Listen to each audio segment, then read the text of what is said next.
ഞാൻ പറഞ്ഞില്ലടാ, നമുക്ക് വല്ല തട്ടുകടയും തുടങ്ങിയാൽ മതിയായിരുന്നു. അതാണെങ്കിൽ ഇത്ര പൈസയും ആവൂല. തട്ടുകട ഈ കാലത്ത് വല്ല ഡെലിവറി സർവീസ് തുടങ്ങിയെങ്കിൽ 10 പൈസ ഉണ്ടാക്കാറുണ്ട്. അതിന്റെ കാശത്തിന്റെ അപ്പം തരുമല്ലോ.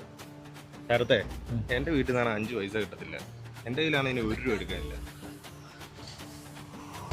എടാ, പൈസ ഇല്ലാതെ നമ്മൾ എന്ത് ചെയ്യാനായിട്ടാണ്? നമ്മളിങ്ങനെ വർത്തമാനം പറഞ്ഞിട്ട് ഒരു കാര്യമില്ല. നമ്മൾ എന്തെങ്കിലും ചെയ്തേ പറ്റൂ. എന്താ പിള്ളേരെ 3 പേരും ഉണ്ടല്ലോ, എന്തായി ബിസിനസിന്റെ കാര്യങ്ങളൊക്കെ? ഒന്നുമില്ല അരവിന്ദേട്ടാ, ഐഡിയകൾ ഒരുപാടുണ്ട്, പക്ഷേ കയ്യിലാണെങ്കിൽ പൈസ ഇല്ല. അരവിന്ദേട്ടാ, എന്ത് റിസ്ക് എടുക്കാൻ ഞങ്ങൾ തയ്യാറാണ്. ചെന്നൊരു വഴി പറഞ്ഞു തന്നാൽ മതി. എടോ, ഞാൻ പിള്ളേർക്കൊരു ഐഡിയ കൊടുക്കാൻ പോവാം. ഞാൻ പറയുന്ന സ്ഥലത്തേക്ക് ഞാൻ പറയുന്ന ഒരു സാധനം കൃത്യമായിട്ട് നിങ്ങൾ എത്തിക്കണം. അത് എത്തിച്ചാൽ നിങ്ങൾ ചോദിക്കുന്ന അത്രയും കാശ് ഞാൻ തരാം. എന്താ ഏട്ടാ സാധനം?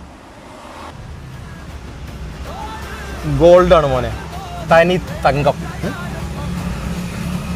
പറ്റുമോ? 3 പേരും കൂടി ആലോചിക്കും. ഞങ്ങളൊന്ന് നടന്നേച്ചിങ് വരാം. മറുപടി പറ. ഐഡിയകൾ തരാനേ പറ്റുള്ളൂ, തീരുമാനം നിങ്ങളെ എടുക്കണ്ടേ.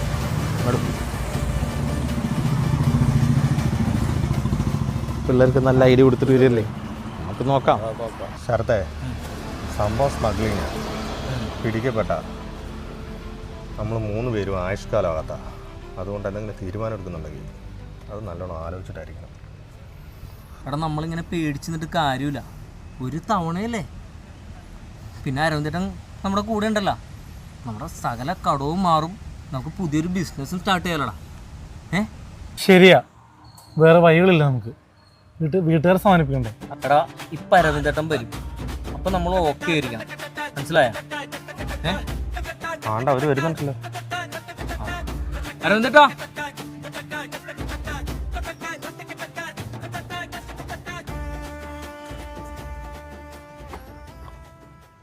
അരവിന്ദേട്ടാ, ഞങ്ങൾ റെഡിയാണ്. ഞങ്ങൾ സാധനം എത്തിച്ചേരാം. നല്ല തീരുമാനം. നാളെ രാവിലെ 4 മണിക്ക് ഞാൻ നിങ്ങൾക്കൊരു ലൊക്കേഷൻ അയച്ചു തരും.